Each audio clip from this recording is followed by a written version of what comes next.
Question number 12.8 है, is it true that Gauss's law states the total number of lines of forces crossing any close surface in the outward direction is proportional to the net positive charge that is enclosed within the surface। तो क्या Gauss's law ये state करता है कि एक surface के अंदर जब हमने चार्ज इनक्लोज किया हुआ है, स्टोर किया हुआ है, तो वहाँ से निकलने वाली जो इलेक्ट्रिक फील्ड लाइंस हैं उस सरफेस में से, वो electric field lines, number of electric field lines और दैट रीजन के जो है वो उस टोटल चार्ज उसके अंदर इनक्लोज उसके साथ डायरेक्टली प्रोपोर्शनल है। क्या गॉसेस लॉ हमें ये स्टेट करता है? तो अब हमने इसका आंसर देना है। वी नो डैट कि गॉसेस लॉ जो है इट इज़ स्टेटेड, इसकी मैथमेटिकल फॉर्म जो होती है वो होती है phi E is equals q divided by epsilon. यहाँ पे 1 और एप्सिलॉन है, this is a constant number. So phi E हमारे पास जो है this is electric flux, phi basically flux को रिप्रेजेंट करता है, और इसके साथ जो ई सबस्क्रिप्ट हमने लिखा है, ये ई सबस्क्रिप्ट ये बता रहा है कि we are dealing with the electric flux. ठीक है, electric flux is equal to, अगर हम इस कांस्टेंट को थोड़ी देर के लिए चलें इसको एज अ कांस्टेंट लिख लेते हैं, साथ जो क्यू आ रहा है this Q represents the charge. So यहाँ से हम लिख सकते हैं इलेक्ट्रिक फ्लक्स इस, यहाँ पे अगर इक्वल और कांस्टेंट को हम लोग ख़त्म करें तो this will be a proportional sign is proportional to the charge enclosed. ठीक है, अब यहाँ पे देखें ये इलेक्ट्रिक फ्लक्स बेसिकली होता है क्या है? Electric flux is defined as a number of field lines that are passing through a unit area which is held perpendicular to that of the field lines. Field lines के साथ हमने perpendicular direction में अगर कोई area place किया है तो उस एरिया में से कितनी फील्ड लाइंस गुजर रही हैं, वो फील्ड लाइंस हमें वहाँ पे टोटल इलेक्ट्रिक फ्लक्स बताती हैं। अब टोटल इलेक्ट्रिक फील्ड लाइंस वहाँ पे कितनी जनरेट हो रही हैं, वो generation of electric field line strongly relate करती है charge which is enclose between the inside that surface. तो यहाँ पे हमें जो स्टेटमेंट है वो स्टेटमेंट बिल्कुल ठीक कह रहा है कि हमें गॉसेस लॉ बेसिकली यही बताता है कि नंबर ऑफ फील्ड लाइंस किसी एरिया में से जो पास कर रही हैं वो उसके अंदर इनक्लोज चार्ज के साथ डायरेक्टली रिलेटेड होती हैं। यही बेसिकली एक एक्चुअल फिजिकली गॉसेस लॉ हमें यही चीज़ स्टेट कर रहा होता है। नेक्स्ट लास्ट क्वेश्चन है 12.9 of chapter number 1 second year. Statement है कि do electrons tend to go to region of high potential और ऑफ लो पोटेंशियल। कि इलेक्ट्रॉन एक सर्किट में जब फ्लो करते हैं तो वह हाई पोटेंशियल से लो पोटेंशियल की तरफ जाते हैं, लो पोटेंशियल से हाई पोटेंशियल की तरफ जाते हैं, उनका फ्लो किधर होता है? सिंस हम कहते हैं कि जो करंट होता है, current constitutes from due to the motion of electrons. ठीक है, मोशन ऑफ इलेक्ट्रॉन्स की वजह से करंट जनरेट होता है। फिर इलेक्ट्रॉन जो होते हैं वो नेगेटिव चार्ज कैरी करते हैं। Electrons carry negative charge. Battery के अंदर हमारे पास 2 टर्मिनल्स होते हैं, एक नेगेटिव होता है एक पॉजिटिव होता है। इलेक्ट्रोस्टैटिक्स के अंदर हमेशा हम लोग पॉजिटिव को हाई पोटेंशियल ट्रीट करते हैं और नेगेटिव को लो पोटेंशियल ट्रीट करते हैं। एक इलेक्ट्रॉन जब मूव कर रहा होगा तो ड्यूरिंग द मोशन जब वो एक बैटरी के साथ कनेक्ट की जाती है तो ऑब्वियसली वो नेगेटिव पॉइंट से अवे मूव करेगा and will move towards the positive point. ठीक है, एक इलेक्ट्रॉन जो होगा सेम चार्जेस रिपेल करता है, रिपल्शन की वजह से वो नेगेटिव पॉइंट से अवे जाएगा and will move towards the positive point. सही है।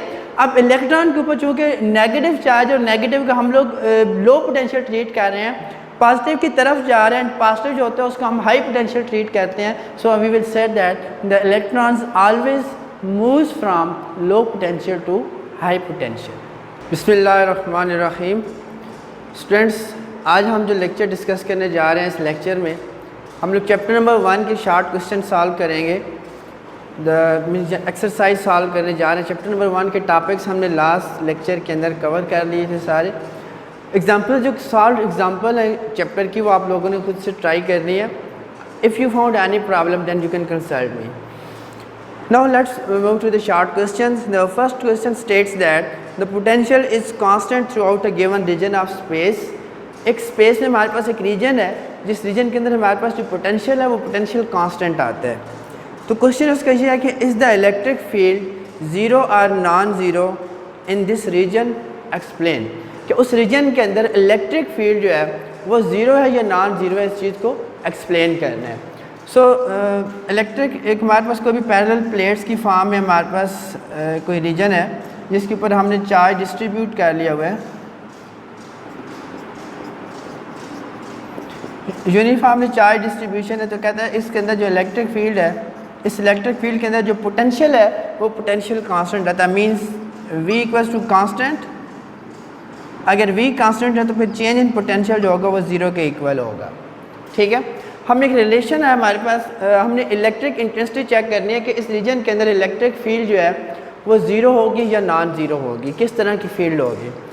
हमने ये चीज़ नहीं देखना कि हमारे पास प्लेट्स कैसे हैं। जो क्वेश्चन की स्टेटमेंट है, स्टेटमेंट में उसे पोटेंशियल को एक इलेक्ट्रिक इंटेंसिटी के साथ रिलेट कर रहा है।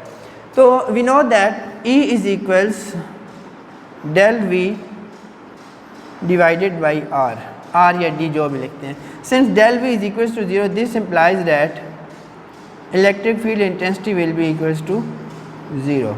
अगर ये डेल V की जगह हम यहाँ पे ज़ीरो प्लग इन करें, so 0 divided by anything, answer 0. It means if the electric potential remains constant in any region, then the electric field in that region will remain 0. Means उस reason के अंदर कोई इलेक्ट्रिक फील्ड नहीं होगी जहाँ पे आपको दो डिफरेंट पॉइंट्स के ऊपर इलेक्ट्रिक पोटेंशियल आप कैलकुलेट करते हैं तो आपको सेम पोटेंशियल मिलेगा। Now it is a second question. Suppose that you follow an electric field line due to a positive point charge. एक पॉजिटिव पॉइंट चार्ज की वजह से आप एक इलेक्ट्रिक फील्ड को फॉलो करते हैं, इलेक्ट्रिक फील्ड की डायरेक्शन में मूव करके जा रहे हैं। Do electric field and the potential increases और डिक्रीजेज। क्वेश्चन ये पूछ रहा है कि उस जो आप इलेक्ट्रिक फील्ड की डायरेक्शन में उसके साथ मूव कर रहे हैं, तो जैसे जैसे आप उस चार्ज से अवे मूव करेंगे तो इलेक्ट्रिक फील्ड और इलेक्ट्रिक पोटेंशियल दोनों के ऊपर क्या फ़र्क पड़ेगा। Either they will decrease, either they will increase. So question number 1.2, we know that potential is defined as V is equal KQ divided by R. Similarly, the electric field intensity is KQ divided by R squared. यहाँ से अगर देखा जाए तो हम simply लिख सकते हैं V is inversely related with the distance and E is inversely related with the square of distance. ठीक है, यानी E और V दोनों डिस्टेंस के साथ इन्वर्सली वेरिएट करते हैं। जब हम इलेक्ट्रिक फील्ड को फॉलो कर रहे हैं and we are moving away from the point charge in the direction of electric field, then जैसे जैसे हम मूव करते जाएंगे हमारा डिस्टेंस जो होगा वो चार्ज से वो इंक्रीज होता जाएगा। By increasing the distance from this to relation we come to know that the electric field and electric potential both will decreases. जैसे जैसे डिस्टेंस बढ़ेगा इलेक्ट्रिक फील्ड और इलेक्ट्रिक पोटेंशियल दोनों जो होंगे वो ग्रेजुअली कम होते जाएंगे। थर्ड वन है, how can you identify which plate of capacitor is positively charge. Third question है कि आपके पास एक कैपेसिटर है, उस कैपेसिटर को आप कैसे चेक करके आपको पता चलेगा कि उसकी कौन सी प्लेट पॉजिटिवली चार्ज और कौन सी प्लेट उसकी नेगेटिवली चार्ज है। उसके लिए हम एक डिवाइस इस्तेमाल करते हैं विच इज़ नॉन एज, एक डिवाइस है जिसका नाम है गोल्ड लीफ इलेक्ट्रोस्कोप।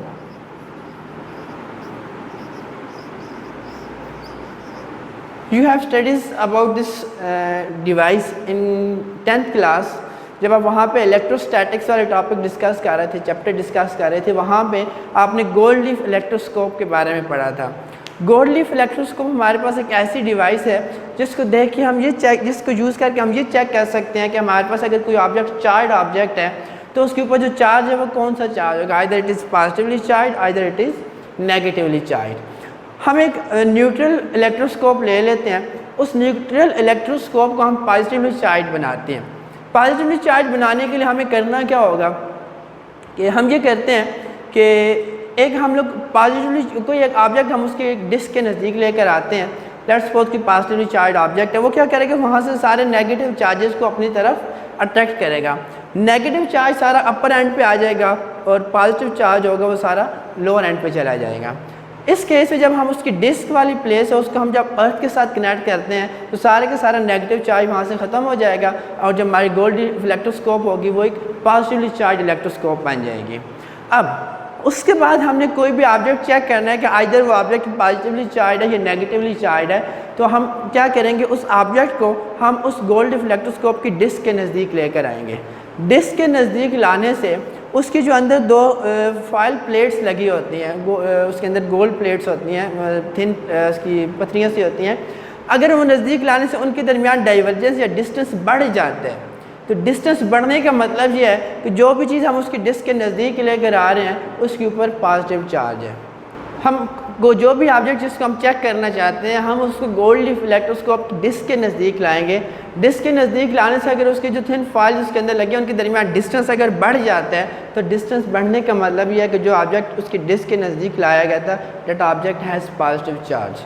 अगर उन फाइल्स के दरमियान जो डिस्टेंस है वो डिस्टेंस कम हो जाता है, वो एक दूसरे के नज़दीक आ जाती हैं, इट मीन्स कि जो ऑब्जेक्ट उसकी डिस्क के नज़दीक लाया गया उस ऑब्जेक्ट के ऊपर एक नेगेटिव चार्ज है। यानी अगर हमें ये चेक करना है कि कैपेसिटर की कौन सी प्लेट पॉजिटिवली चार्ज और कौन सी प्लेट नेगेटिवली चार्ज है, तो उसके लिए हम करेंगे क्या, हमने एक गोल्ड रिफ्लेक्टोस्कोप इस्तेमाल करनी है। उस गोल्ड रिफ्लेक्टोस्कोप हम पॉजिटिवली चार्ज कर लेते हैं, फिर हम 1 बाई 1 दोनों प्लेट्स को उसकी डिस्क के साथ नज़दीक लेकर आते हैं। अगर डाइवर्जेंस बढ़ जाती है तो वो प्लेट पॉजिटिवली चार्ज होगी, अगर डाइवर्जेंस कम हो जाती है तो वो प्लेट नेगेटिवली चार्ज होगी। Now will move to the next question, that is question number 4। Describe the force and forces on a positive point charge when placed between parallel plates. एक parallel plates है हमारे पास इस तरह की, उन plates के दरमियान हमने एक positive point charge test charge place करना है, ठीक है। उस टेस्ट चार्ज के ऊपर हमने ये देखना है कि उसके ऊपर फोर्सेस किस तरह की एक्ट करेंगे, किस तरह की फोर्सेस एक्ट करते हैं। लेकिन उससे पहले हमें दो उसने सब पार्ट्स इसके बनाए हैं। इसके एक पार्ट में कहता है कि दोनों प्लेट्स के ऊपर आपने जो चार्ज डिस्ट्रीब्यूट किया हुआ है, दोनों प्लेट्स के ऊपर सेम चार्ज है। सेम चार्ज होने की वजह से अगर दोनों के ऊपर लेट्स सपोज हम कहते हैं कि टेस्ट चार्ज है वो पॉजिटिव चार्ज अगर आ जाए 1.4, दोनों प्लेट्स के ऊपर अगर हम पॉजिटिव चार्ज डिस्ट्रीब्यूट करते हैं तो उस केस में क्या होगा, we know that electric field lines originates from positive end and terminates at negative end. तो ये जो पॉजिटिव दोनों चार्ज एंड पे पॉजिटिव चार्जेस हैं, इनकी वजह से इलेक्ट्रिक फील्ड लाइन इधर से भी स्टार्ट होगी उधर से भी, जब ये दोनों आपस में एक दूसरे को क्रॉस ओवर करने लगे तो वहाँ पे क्रॉस नहीं करेंगे, रिपल्शन की वजह से फील्ड जो है वो डिस्टार्ट हो जाती है। जिस तरह हमने सेम चार्जेस की फील्ड देखी थी कि अगर दो पॉजिटिव चार्जेस हैं हमारे पास इस तरह, तो उनकी फील्ड यहाँ पे इस तरह क्रिएट हो जाती है, यहाँ पे सेंटर में एक ज़ीरो फील्ड रीजन क्रिएट हो जाता है। सिमिलरली यहाँ भी सेंटर में एक ज़ीरो फील्ड रीजन क्रिएट हो जाएगा जब हम चार्ज को उस पॉइंट के ऊपर वहाँ पे प्लेस करेंगे उस टेस्ट चार्ज को, तो उसकी वजह से चूँकि ज़ीरो फील्ड रीजन जनरेट हो रहा है तो वहाँ पे उस चार्ज के ऊपर कोई फोर्स एक्सर्ट नहीं होगी। क्यों? क्योंकि दोनों साइड के ऊपर जो चार्जेस, उन चार्जेस की वजह से जो फोर्सेस आ रही हैं वो फोर्सेस बैलेंस है और अपोजिट डायरेक्शन के अंदर हैं। So being in opposite direction they are cancelling the effect of each other, that is why due to which there will be no force act upon the test charge which is placed between the plates. Second part इसी का B part है कि अगर हम opposite charge place कर दें कि एक एंड पे पॉजिटिव चार्ज है, एक एंड पे हम नेगेटिव चार्ज प्लेस करते हैं, तो उस केस में क्या होगा, उस केस में ये होगा कि जो इलेक्ट्रिक फील्ड लाइन है वो सिंपली स्टार्ट करेंगे पॉजिटिव प्लेट से and they will terminate at negative plate. अगर हम उसके दरमियान को एक टेस्ट चार्ज या पॉजिटिव पॉइंट चार्ज प्लेस कर देते हैं तो वो पॉजिटिव पॉइंट चार्ज मूव करेगा इन the direction of electric field lines. क्यों? क्योंकि पॉजिटिव प्लेट उसको रिपेल कर रही है, सामने से नेगेटिव प्लेट उसको अट्रैक्ट कर रही है। तो उस रिपल्शन और उस अट्रैक्शन की वजह से जो चार्ज होगा वो उस डायरेक्शन के अंदर मूव करेगा जिस डायरेक्शन के अंदर इलेक्ट्रिक फील्ड लाइंस ट्रैवल कर रही हैं। Next question is question number 5, 12.5 है। क्वेश्चन स्टेटमेंट में कहता है कि do electric lines of force never cross why. Statement में ये पूछ रहा है कि जो इलेक्ट्रिक लाइन्स ऑफ फोर्स हैं आपने जब भी कहीं ड्रा करते हैं उनको देखा है, आपने कभी भी ये चीज़ ऑब्जर्व नहीं की होगी कि कोई रीजन ऐसा हो कि जहाँ पे एक फील्ड लाइन इस तरह जा रही तो उसके ऊपर से कोई दूसरी फील्ड लाइन इस तरह गुजर रही हो, कहता this could not be happened, couldn't happened, why. Question ये है कि इस तरह का प्रोसेस क्यों नहीं हो सकता।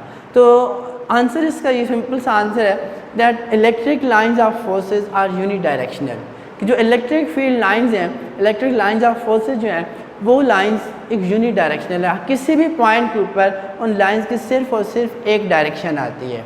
अगर दो फील्ड लाइंस एक दूसरे को क्रॉस कर रही हों, दो फील्ड लाइंस को क्रॉस करने का मतलब यह है कि दोनों फील्ड लाइंस की डायरेक्शन डिफरेंट होगी।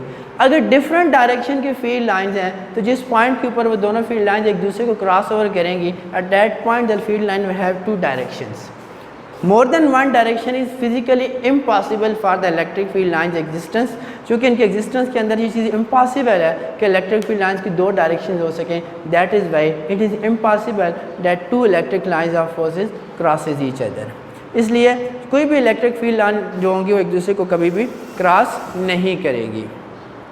नेक्स्ट क्वेश्चन है, if a point charge Q of mass m is released in a non uniform electric field, कि एक हमारे पास चार्ज है जिसका मैग्नीट्यूड Q है, उसका मास m है, उसको हम एक नॉन यूनिफॉर्म इलेक्ट्रिक फील्ड के अंदर रिलीज़ करते हैं।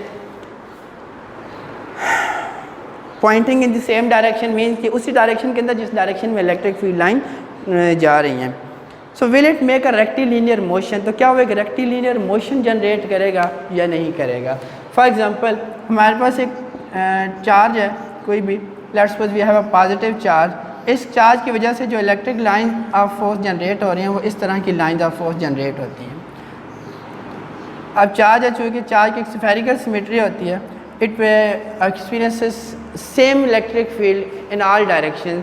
सो इस चार्ज की वजह से एक इलेक्ट्रिक फील्ड लाइन अगर एक डायरेक्शन के अंदर प्रोड्यूस हो रही है, हम एक चार्ज प्लेस करते हैं यहाँ पे Q0, ये चार्ज ट्रैवल करता है इन the direction of electric field. यहाँ पे उसने कहा है कि एक नॉन यूनिफॉर्म इलेक्ट्रिक फील्ड है, तो ये जो एक चार्ज के अराउंड स्फेरिकल चार्ज की वजह से जो इलेक्ट्रिक फील्ड जनरेट होती है, that is a non uniform electric field. Uniform electric field वो होती है कि आप एक स्पेसिफिक एरिया के मेजर कर लें, किसी भी पॉइंट के ऊपर आप वो स्पेसिफिक एरिया कैलकुलेट करें, वहाँ पे इलेक्ट्रिक फील्ड देखें तो उसके अंदर इलेक्ट्रिक फील्ड की स्ट्रेंथ सेम आनी चाहिए। लेकिन इस केस में जब हम क्लोज टू द चार्ज रह के एक स्पेसिफिक एरिया के अंदर फील्ड कैलकुलेट करते हैं, तो उस वक्त हमारे पास फील्ड की वैल्यू स्ट्रांग मीन्स ज़्यादा वैल्यू आती है, फील्ड स्ट्रांग होती है। लेकिन जैसे ही हम इस चार्ज से अवे मूव करके उसी एरिया के अंदर, टोटल एरिया के अंदर number of field lines calculate करना चाहते हैं, तो वहाँ पे फील्ड की स्ट्रेंथ जो होती है वो वीक हो जाती है, नंबर ऑफ़ फील्ड लाइन जो होती हैं वो कम हो जाती हैं। तो यहाँ पे चूँकि विद द वेरिंग डिस्टेंस, अभी हमने पिछले क्वेश्चन के अंदर कहा था कि with increasing distance E and VR उनकी जो वैल्यू स्ट्रेंथ जो होती है वो वीक होती जाती है, उनकी वैल्यू कम होती जाती है। दैट इज़ वाई यहाँ पे जो इलेक्ट्रिक फील्ड हमारे पास वो एक नॉन यूनिफॉर्म इलेक्ट्रिक फील्ड है। अगर इस फील्ड के अंदर हम एक टेस्ट चार्ज या पॉइंट चार्ज प्लेस करते हैं, तो this charge will move in the direction of electric field line, और ये इलेक्ट्रिक फील्ड लाइन के साथ स्ट्रेट या एक स्ट्रेट पाथ के अंदर मूव करेगा या एक रेक्टिलिनियर पाथ के अंदर मूव करेगा।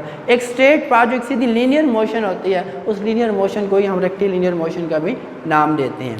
अगर यहाँ पे हमारे पास एक सेम चार्ज, एक चार्ज की वजह से फील्ड आ रही है, अगर कोई रीजन ऐसा हो जिस रीजन के अंदर दो डिफरेंट चार्जेस की वजह से फील्ड जनरेट हो रही हो, वहाँ पे अगर हम एक चार्ज को प्लेस करते हैं इन the direction of electric field, so then there is a possibility that that charge will move in a curved path। अगर एक दो ऑपोजिट चार्जेस की वजह से फील्ड जनरेट हो रही है, उस जनरेटेड फील्ड के अंदर हम एक पॉइंट चार्ज, एक टेस्ट चार्ज अगर प्लेस करेंगे, तो वो चार्ज जब मूव करेगा तो that will move in a curved path. उस वक्त उसका जो पाथ होगा वो एक स्ट्रेट पाथ नहीं होगा, बल्कि वो एक कर्व्ड पाथ के अंदर मूव करेगा। ठीक है। Now it is the next question, that is 12.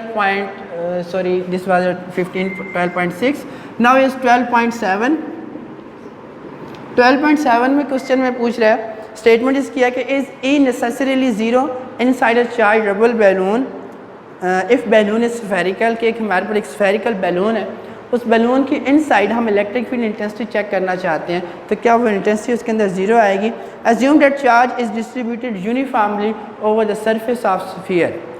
उसने एजम्पशन क्या दी है कि जितना भी चार्ज है वो सारे का सारा चार्ज उस स्फीयर के सरफेस के ऊपर डिस्ट्रीब्यूट किया गया है, इनसाइड द स्फीयर या at the centre of the sphere कोई चार्ज हमने प्लेस नहीं किया हुआ।